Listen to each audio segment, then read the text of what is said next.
केन्द्रापड़ा जिलापाल ऑफिस भितर फांसी लगाई युवक जनक मृत्युवरण कर खबरटी सारा राज्य में चर्चार विषय पलटि जाइछि।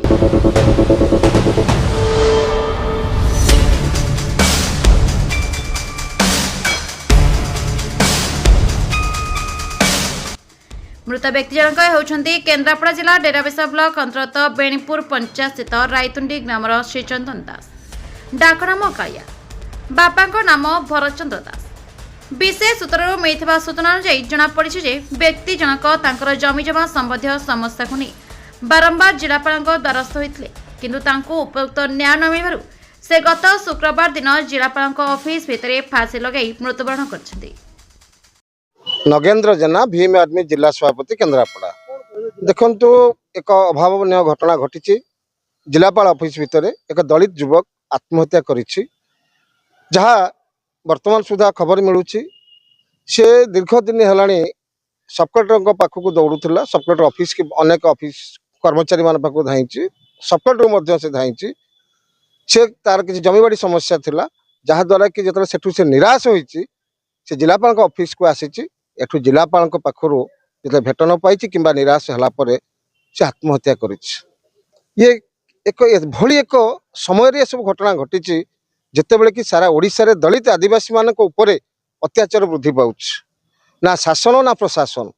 आपन देखंतु, आपन निकट रे देखिथिबे आज जो डेड बॉडी घटना घटी आपन आली थानार माने 9 दिन पर एक मृत शरीर मिलिला, जाको दिवालोकरे अपहरण कर निया जायतिला। तार आज मृत शरीर मिलिला। आपन विगत दिन कथा देखंतु, सदर थानार 2 मास 3 मास तले महेंद्र मल्लिक हत्याकांडर कथा एवं यही भाव में डेराबेसी थानार कथा, एक चप्पल मुंडे जीवार कथा, ये अनेक समस्या घटू जिला प्रशासन गोचर रे, किंतु संपूर्ण भाव में जिला प्रशासन पुलिस प्रशासन नीरव दृष्टा साजुंट।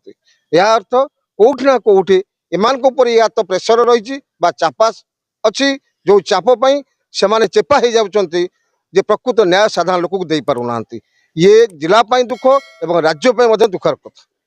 घटना संपर्क में खबर पाई तुरंत पुलिस घटनास्थल पहुंची मृतदेह को उद्धार करने सहित समस्त प्रकार तदंत कार्य आरंभ कर देछि।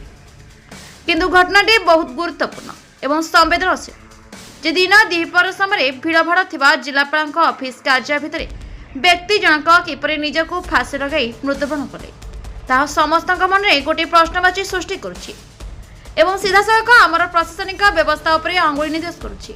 जो ऑफिस तो गोटे बेले बंद हो गला एवं ता परे परे बोधे एटा घटना एबे आमे जानिबा को पाइलु। 3:30 बेले को बोधे आमे जानिलु एवं पुलिस अभिज्ञा ताकू बॉडी को नहीं जाइछंती हमर पोस्टमार्टम पे हॉस्पिटल को जाइछि, डिस्ट्रिक्ट हॉस्पिटल को, एवं तार आइडेंटिफिकेशन पे भी से माने बाहर करछन। तार जो गामछा थिला से गामछा रे से दौड़ी लगे देछि, तेणु तार आइडेंटिटी उपरे पुलिस अबिके इन्वेस्टिगेशन करूछन। जे एठी बसी थिले बोली कहउछंती, आज से बसथिले बोली किछि एठी जो माने अछंती से कहउछंती जे आज बसथिले बोली।